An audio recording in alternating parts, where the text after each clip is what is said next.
சரி இப்படி தான் இருக்கணும். இப்படி போயிடுச்சு. எவ்வளோ சேக் ஆயிடுச்சுன்னு இந்த பின்னலாம். இதனால் என்ன ஆகுனா கால் போய் இதில் போய் மாட்டிக்கிறேன். இதுதான் புதுசு.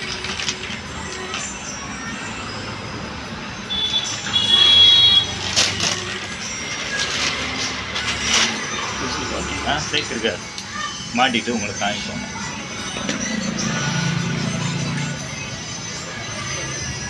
அனைவருக்கும் வணக்கம். வெல்கம் பேக் டு வானபலு சேனல்.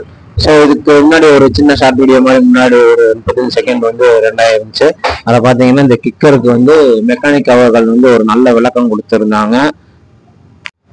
இது வந்து hero passion pro kicker problem இருக்கு. இதுல இன்னொரு விஷயம் என்னன்னு கேட்டீங்கன்னா இதுல வந்து சிம்பிள் கிடையாது, ஓல்டு மாடல்.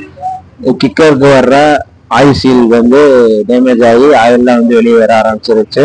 ப்ளஸ் கிக்கருமே வந்து ரொம்ப தேங்கிருச்சு. இந்த மாதிரி நீங்க வந்து ரன் பண்றது ரொம்ப ஒரு டேஞ்சரான விஷயம். எப்போ வந்து அந்த உள்ளக்க வர ஒரு டீப் வந்து டேமேஜ் ஆயிரும். அந்த கிக்கருக்கு வர ராடுன்னு சொல்லுவாங்க. அந்த கிக்கருக்கு அந்த ஒரு டீப் வரும். அந்த டீப் போயிடுச்சுன்னா அப்புறம் நீங்க செட்டாக தான் மாட்டணும். அது இன்ஜினை பிடிச்சி தான் மாட்டணும். அப்படியே வந்து சேஞ்ச் பண்ண முடியாது. ஸோ இந்த மாதிரி நீங்க வந்து ஓட்டினீங்கன்னா உங்களுக்கும் டேஞ்சர். ஏன்னா அந்த கிக்கர் வந்து காலில் டப்புன்னு அடிச்சிடும். கால் வலிக்கி விட்டு திரும்ப தலையில வந்து நம்மளோட கால் பட்டுரும். இல்லை அந்த கிக்கரே வந்து நம்ம கால் மொழியில வந்து அடிச்சிடும். ஸோ இந்த மாதிரி தான் வந்து ரன் பண்ணாதீங்க. கிக்கர் பிரைஸ் பார்த்தீங்கன்னா ஒரு 350 350 ரூபாய் வரும். அந்த ஆயில் சீல் பார்த்தீங்கன்னா ஒரு 30 ரூபாய்க்குள்ள தான் வரும். ஸோ அது ப்ளஸ் வந்து மெக்கானிக் சார்ஜ் வந்துடும். ஸோ வாங்க எப்படி வந்து நம்ம அந்த ஆயில் சீலு ப்ளஸ் வந்து கிக்கரை சேஞ்ச் பண்ணலான்றதை இந்த வீடியோ நம்ம வந்து பார்க்கலாம்.